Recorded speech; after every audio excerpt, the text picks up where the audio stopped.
Alhamdulillah, wassalatu wassalamu ala rasulillah. Assalamu alaikum wa rahmatullah. Qala Allahu ta'ala fil Qur'anil azim wa furqanil majid.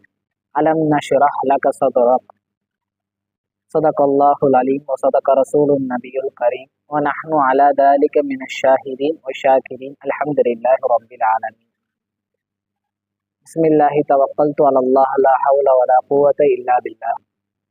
Alhamdulillah, நாம் தொடர்ச்சியாக புகாரினுடைய அந்த சம்பவங்களை நாம் தெளிவாக பார்த்து கொண்டு வருகிறோம். அதனின் தொடர் வரிசையாக 6வது பாபில் இருக்கக்கூடிய 6வது பாடத்தில் இருக்கக்கூடிய 7வது ஹதீஸ். அதாவது இந்த ஹதீஸ் என்பது எதை பற்றி பேசுகிறது என்று சொன்னால், நபி ஸல்லல்லாஹு அலைஹி வஸல்லம் அவங்களுடைய அந்த தூதுத்துவத்தை பற்றியும் அவங்களுடைய குணங்கள் பற்றியும் அவங்களுடைய அந்த நடைமுறைகளை பற்றியும் இந்த ஹதீஸ் பேசுது. முதல்ல இந்த ஹதீஸ் அறிவிக்கக்கூடியவங்க இப்னு அப்பாஸ் ரலியல்லாஹு அன்ஹு அவங்க அறிவிக்கிறாங்க. அபூ சுஃபியான் ரலியல்லாஹு அன்ஹு இந்த இப்னு அப்பாஸ் ரலியல்லாஹு அன்ஹு அவங்க கிட்ட சொன்னதாக சொல்றாங்க.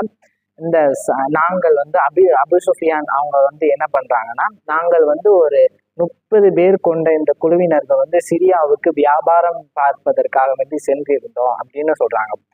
அப்போ இந்த செல்லக்கூடிய இந்த நேரத்துல இன்னொரு மன்னர், அதாவது கிழக்கு ரோம பேரரசர் என்று சொல்லக்கூடிய அந்த ஹெர்குலஸ் அப்படின்னு சொல்லக்கூடிய அந்த அரசர் என்ன பண்றாரு, பாரசீக அந்த நாட்டை வென்று அவங்க இந்த ஜெருசலத்துல இருக்கக்கூடிய அந்த ஆலயத்துக்கு வந்திருக்கிறாங்க. அதாவது அந்த சாம்ல இருக்கக்கூடிய அந்த ஜெருசலத்துல இருக்கக்கூடிய அந்த ஆலயத்தினுடைய பேர் இலியா என்று சொல்லப்படுகிறது. அந்த ஆலயத்துக்கு தன்னுடைய இறைவனுக்காக வேண்டி நன்றி செலுத்துறதுக்காக வேண்டி, ஏன்னா நம்ம ஒரு பெரிய போரை முடிச்சுட்டு வந்திருக்கோம், இறைவனுடைய அருள்னால நம்ம நன்றி செலுத்தணும் அப்படிங்கிற ஒரு காரணத்தினால அவங்க அந்த ஆலயத்திற்கு வந்திருக்கிறாங்க. அப்போ ஹெர்குலஸ் அவங்க இஸ்லாத்தை ஏற்கல, அவங்க கிறிஸ்டினா இருந்தாங்க, அதாவது கிறிஸ்துவராக இருந்தாங்க அப்படின்னு ஹதீஸ்ல பதிவுகிறாங்க. அப்போ இந்த ஹெர்குலஸ் என்று சொல்லக்கூடிய இந்த மன்னர் என்ன பண்றாங்க, அங்க வந்திருக்க சமயத்துல, அதாவது இந்த இறுதி நபியினுடைய வருகை ஆரம்பிச்சிருச்சு, அதாவது இறுதி நபியை அவங்க வந்துட்டாங்க அப்படின்னு சொல்லி உங்களுக்கு ஒரு செய்தி கேள்விப்படுறாங்க. உடனே இதை கேட்டோடனே அந்த மன்னர் என்ன பண்றாங்க, உடனே ஒரு ஆளை அனுப்பி இந்த மாதிரி இந்த அரபு தேசத்துல இருந்து யாராவது வந்திருந்தாங்கன்னா உடனே அவங்கள நீ கூட்டு வா, அதை உடனே நீ அவங்கள நீ உன்னுடைய கைப்படையை நீ அவங்கள கூட்டிட்டு வந்துரு அப்படின்னு சொல்லி அனுப்பிச்சுடுறாங்க.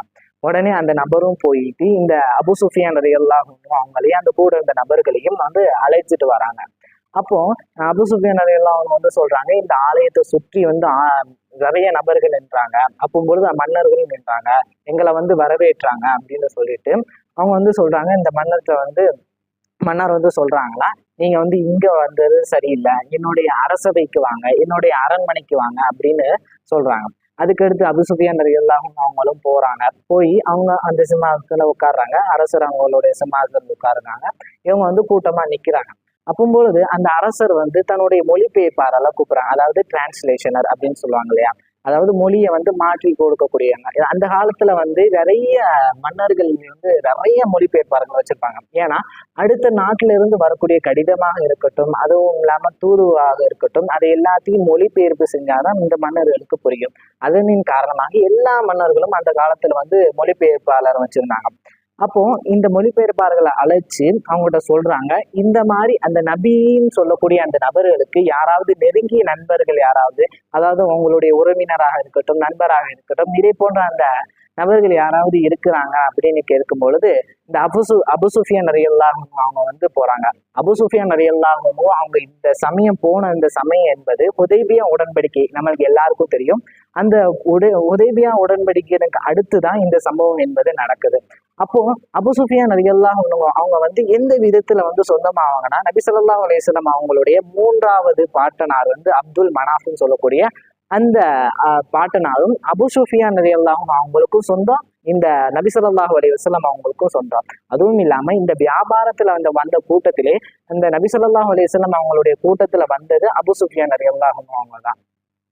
அதுக்கடுத்து அந்த மொழிபெயர்ப்பாளர்கிட்ட சொல்றாங்க, அதாவது இவங்க யாராவது பொய் சொன்னா, அதாவது அபூ சுஃபியான் ரலியல்லாஹு அன்ஹு அவங்க பொய் சொன்னா அவங்களுடைய நண்பர்களை இவங்க பொய் சொல்றாங்க அப்படின்னு காட்டி கொடுக்க சொல்லிடுங்க அப்படின்னு சொல்லி மொழிபெயர்ப்பாளர் சொல்றாங்க.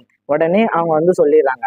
அதுக்கடுத்து அபூ சுஃபியான் ரலியல்லாஹு அன்ஹு அவங்க ஒரு ஒரு ஒரு மேலான ஒரு வார்த்தையை சொல்றாங்க. அதாவது என்னன்னா, இப்போ வல்லாஹி லவ்லா ஹயாவு, எனக்கு மட்டும் வல்லாஹி அல்லாஹ் மீது சத்தியமாக எனக்கு வெட்கம் மட்டும் இல்லைன்னா அன் அசா இரு, அதாவது என் மீது அந்த தடிப்படுது, அதாவது என் மீது அது தென்படாம இருந்துச்சுன்னா அலா கதீப, என் மீது அந்த பொய் சொல்லிடுவேன், பொய் வந்து என் மீது தெரியாம இருந்துச்சுன்னா நான் வந்து லகதபுது அன்ஹு, அதாவது நபி ஸல்லல்லாஹு அலைஹி வஸல்லம் அவங்களை பத்தி எனக்கு கேட்கப்பட்ட அந்த கேள்வி, நான் வந்து பொய் சொல்றேன் அப்படின்னு அந்த ஒரு அடையாளம் மட்டும் என் மேல படலைன்னு வச்சுக்கோங்களேன், நபி ஸல்லல்லாஹு அலைஹி வஸல்லம் அவங்க மீது நான் பொய் சொல்லியிருப்பேன் அப்படின்னு அபூ சுஃபியான் ரலியல்லாஹு அன்ஹு அவங்க வந்து சொல்றாங்க. அடுத்து மன்னர் வந்து ஒவ்வொரு கேள்வியாக கிட்டத்தட்ட ஒரு 9 கேள்வி வந்து கேட்கிறாங்க. ரொம்ப ஒரு சுறுசுறுப்பாக ஒரு ஆரோக்கியமான ஒரு கேள்வின்னு கூட சொல்லலாம். முதல்ல வந்து அவங்கள கேட்கக்கூடிய முதல் கேள்வி என்பது என்னன்னா, அவங்களுடைய ரசூல்லான்னு சொல்லக்கூடிய அந்த அவங்களுடைய குலத்தினுடைய அந்த குலம் வந்து எப்படிப்பட்டது அப்படின்னு கேட்கும் பொழுது அபூ சுஃபியான் அவங்க சொல்றாங்க, அவங்க வந்து இருக்கிறதுலே சிறந்த குலம் தான், அதாவது காசிம் குலம் நமக்கு எல்லாருக்கும் தெரிஞ்சதுதான். அதுக்கடுத்து இதே போல யாரும் இதற்கு முன்பதாக சொன்னது உண்டா அப்படின்னு கேட்கிறாங்க.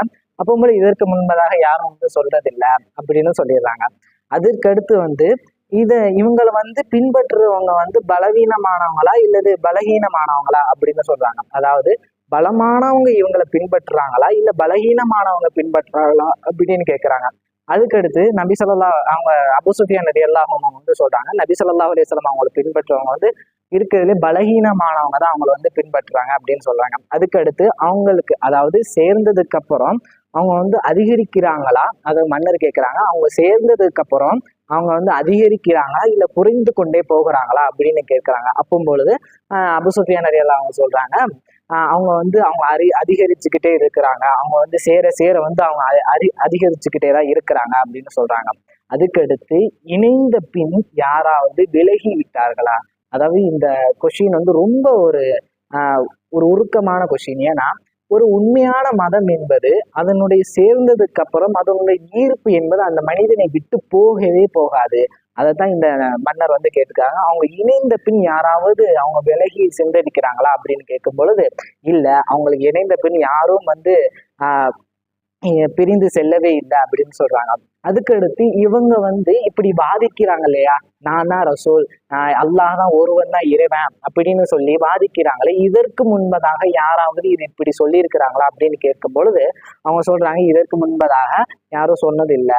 அதுவும் இல்லாம மேலும் இவங்க வந்து பொய் உரைத்து இருக்கிறாங்களா, அதாவது ஜாகிலியா காலத்துல இருக்கட்டும், அவங்களுடைய முன்பு இருந்த அந்த காலத்துல எப்பவாவது பொய் சொல்லி இருக்கிறாங்களா அப்படின்னு கேட்கும் பொழுது அபூ சுஃபியான் ரலியல்லாஹு அன்ஹு சொல்றாங்க, இல்ல, அவங்க வந்து இதுக்கு முன்பதாக வந்து எந்த ஒரு பொய்யுமே சொன்னது கிடையாது அப்படின்னு சொல்றாங்க. அதுக்கடுத்து உடன்படிக்கையில வந்து எப்படி நடந்து கொண்டாங்க அப்படின்னு கேட்கும் பொழுது அப்பதான் அந்த உடன்படிக்கை ஹுதைபியாவுடைய உடன்படிக்கை முடிச்சுட்டு வந்தாங்க இல்லையா, அப்போது நபி ஸல்லல்லாஹு அலைஹி வஸல்லம் அவங்க எப்படி நடந்தாங்களோ அப்படியே சொல்றாங்க, நல்ல விதமாக தான் நடந்தாங்க, நாங்க சொன்னதை எல்லாம் அவங்க கேட்டாங்க அப்படின்னு சொல்லி நல்ல விதமாக தான் நடந்தாங்க அப்படின்னு சொல்றாங்க. அதற்கு பின்பதாக அவங்க வந்து அவங்களுடைய போரினுடைய அமைப்பு, அவங்க வந்து எந்த அளவுக்கு அவங்க போர் செய்வாங்க அப்படின்னு கேட்கும் பொழுது அபூ சுஃபியான் ரலியல்லாஹு அன்ஹு சொல்றாங்க, அதாவது இந்த அபூ சுஃபியான் ரலியல்லாஹு அன்ஹு அவங்க இருக்கிறாங்க இல்லையா, அவங்க வந்து இஸ்லாத்தை ஏற்கிறதுக்கு முன்னாடிதான் இந்த பத்ர் போர் நடந்துச்சு. அப்போது அவங்க சொல்றாங்க, முதல் வாட்டி அவங்க வந்து வின் பண்ணிட்டாங்க, அவங்க வந்து வெற்றி விட்டுறாங்க. அதற்கு பின்பதாக அந்த போர்ல நாங்க தோல்விட்டோம், அதற்கு பின்பதாக நாங்கள் வெற்றி பெற்றோம். இந்த 2வதாக சொல்லக்கூடியது வந்து உஹது போர், அதாவது அந்த மலையில நடக்கக்கூடிய அந்த போரை வந்து சொல்றாங்க. இதுல வந்து நாங்க ஜெயிச்சோம், அவங்க வந்து ஒரு வாட்டி அவங்க வந்து ஜெயிச்சாங்க, அடுத்த பின்பதாக நாங்க வந்து வின் பண்ணோம் அப்படின்னு சொல்றாங்க. அதுக்கடுத்து அவங்க வந்து இந்த போர் சம்பந்தமாக கேட்டு முடித்த பிறகு அவங்க வந்து சொல்றாங்க, அவங்க வந்து இந்த போரினுடைய வெற்றி கடுத்து இந்த அவங்களுடைய எக்ஸ்பெக்டேஷன், அதாவது அந்த எக்ஸ்பெக்ட் பண்ண என்ன விஷயம், அவங்க வந்து உங்களிடம் இருந்து அவங்க என்ன எதிர்பார்த்தாங்க அப்படின்னு கேட்கிறாங்க. அப்பொழுது அவங்க சொல்றாங்க, அமரூன பிஸ்வலாத்தி, அவங்க வந்து எங்களை வந்து தொழுகையின் பக்கம் ஏவனாங்க, அதுவும் இல்லாம இந்த ஜாகிலியா, அது எங்களுடைய மூதாதையருடைய காலத்துல இருக்கிற அந்த எல்லாத்தையும் விட்டு ஒழிக்க சொல்லியும் ஏவனாங்க. வலி ஜகாத்தி, மேலும் அந்த ஜகாத்தை கொடுக்கும்படியும் ஏவனாங்க. வலி சிதுக்கி, மேலும் இந்த உண்மையை உரைக்க சொன்னாங்க அப்படின்னு சொல்றாங்க. அதுக்கடுத்து ஒரு முக்கியமான விஷயம் என்னன்னா வல் ஆபாபி, அதாவது நீங்க உங்களுடைய தன்மரியாதையை நீங்க காத்துக்கொள்ளுங்க அப்படின்னு நபி ஸல்லல்லாஹு அலைஹி வஸல்லம் அவங்க கூறியதாக சொல்றாங்க. அதாவது தன்மரியாதைனா இஸ்லாம் ஏன் இந்த ஹம்ராக இருக்கட்டும், மேலும் இந்த போதை சம்பந்தமாக இருக்கக்கூடிய அந்த விஷயங்களை ஏன் இஸ்லாம் தடுக்குதுன்னா, அவன் தன்னுடைய மரியாதையவே இழந்து அவனுடைய சுயமரியாதையை எல்லாரிடமும் அவன் போக்கி விடுவான் அப்படிங்கிற அந்த ஒரு காரணத்தினாலதான் இஸ்லாம் என்பது அந்த ஹம்ராக இருக்கட்டும், மேலும் அந்த போதை பறக்கக்கூடிய எல்லா பொருளாக இருக்கட்டும், அதை எல்லாம் விட்டு விலகி இடுங்க அப்படின்னு நபி ஸல்லல்லாஹு அலைஹி வஸல்லம் அவங்க சொல்றாங்க. அதுக்கடுத்து வலி சில்லத்தி, அதாவது சொந்தத்தை பேணி வாழும்படியும் எங்களை எங்களை கட்டளையிட்டாங்க. அதாவது இதற்கு முன்பதாக இருந்த அரபியர்கள் எல்லாம் சொந்தங்களை அதாவது அந்த அளவிற்கு பேண மாட்டாங்க, அதுவும் இல்லாம அந்த சொந்தங்களை ஒரு பொருட்டாவே மதிக்க மாட்டாங்க அப்படின்னு சொல்றாங்க. அப்போ அங்கல சொந்தங்களை பேணி வாழபடியும் எங்களை ஏவனாங்க. எனவே இந்த சம்பவம் மூலியமாக நம்ம தெரிஞ்சுக்கக்கூடிய ஒரு விஷயம் என்ன என்பதுனா, அதாவது ஒரு மாடல் ஆஃப் ஸ்டோரி அப்படின்னு சொல்லுவாங்க இல்லையா, அந்த மாடல் ஆஃப் ஸ்டோரி என்னன்னா, இப்போ நபி ஸல்லல்லாஹு அலைஹி வஸல்லம் அவங்க இஸ்லாத்திற்கு முன்பதாக எப்படி இருந்தாங்கங்கிற ஒரு செய்தியை நம்மளுக்கு இதுல கிடைக்குது. ஏன்னா அதாவது அவங்க சொல்றாங்களே, எனக்கு வெட்கம் மட்டும் இல்லைன்னா அவங்க மீது நான் பொய் சொல்லியிருப்பேன் அப்படின்னு சொல்லியிருக்கிறாங்க இல்லையா. அப்போ எந்த அளவிற்கு நபி ஸல்லல்லாஹு அலைஹி வஸல்லம் அவங்க இருந்திருக்கிறாங்கன்னு பார்க்கணும். நபி ஸல்லல்லாஹு அலைஹி வஸல்லம் அவர்கள் சூரியனை போல, அதாவது நம்ம எல்லா இதுலையும் கேள்விப்பட்டிருப்போம். அவங்களை ஏன் அப்படி சொல்றாங்கன்னா, சூரியன் பக்கம் நம்ம ஒரு கல்லை தூக்கி அடிக்கிறோம் அப்படின்னா அந்த சூரியன் மேல படாது. அதுவும் இல்லாம அந்த கல் என்பது நம்மீல் தான் திரும்பியும் படும். அதே போலதான் நபி ஸல்லல்லாஹு அலைஹி வஸல்லம் அவங்களுடைய குணம் என்பது அதே போல. நபி ஸல்லல்லாஹு அலைஹி வஸல்லம் அவங்க மேல நம்ம என்னதான் பொய் சொன்னாலும் சரி, அவங்க மேல நம்ம ஏதாவது இட்டு கெட்டினாலும் சரி, அது அவங்க மீது பலிக்காது. அதே போல நம்மளுடைய வாழ்க்கையிலும் இந்த மாடல் ஆஃப் ஸ்டோரின்னு சொன்னது போல இதுல இருந்து நம்ம தெரிஞ்சக்கூடிய விஷயம் என்னன்னா, நம்ம எப்படி நம்ம முன்னாடி இருக்கிறோமோ அதே போலதான் நம்ம பிற நபர்களிடமும் நம்ம தெரிவிக்கப்படுவோம். எப்படி நபி ஸல்லல்லாஹு அலைஹி வஸல்லம் அவங்க முன்னாடி அப்படி இருந்ததின் காரணமாகத்தான் அவங்க அபூ சுஃபியான் ரலியல்லாஹு அன்ஹு சொன்னாங்க, எந்த அளவிற்கு நான் வெக்க மட்டும் எனக்கு மட்டும் இல்லைன்னா நான் அவங்க மீது பொய் உரைத்திருப்பேன், அவங்க மீது நான் பொய் சொல்லியிருப்பேன் அப்படின்னு சொல்லக்கூடிய அளவிற்கு நபி ஸல்லல்லாஹு அலைஹி வஸல்லம் அவங்க வாழ்ந்தாங்க.